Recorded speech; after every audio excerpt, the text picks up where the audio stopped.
নমস্কার, সঙ্গীতা স্টেশনে আপনাদের স্বাগত। আজ আমি শোনাব কবি সুকুমার রায়ের এক অন্যতম শিক্ষণীয় কবিতা জীবনের হিসাব। বিদ্যে বোঝাই বাবু মশাই চড়ি শখের বোটে, মাঝিরে কন বলতে পারিস সূর্যি কেন ওঠে, চাঁদটা কেন বাড়ে কমে, জোয়ার কেন আসে। বৃদ্ধ মাঝি অবাক হয়ে ফেল ফেলিয়ে হাসে।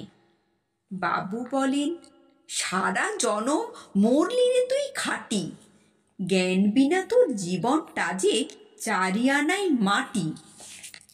খানিক বাদে কহেন বাবু, বলতো দেখি ভেবে, নদীর ধারা কেমনে আসে পাহাড় হতে নেমে।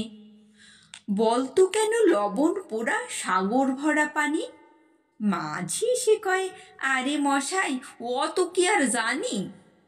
বাবু বলেন, এই বয়সে জানিস নেও তাকি, জীবনটা তোর নেহাত খেলো অষ্ট আনাই ফাঁকি। আবার ভেবে কহেন বাবু, বলতো রে বুড়ো, কেন এমন নীল দেখা যায় আকাশের ওই চূড়ো।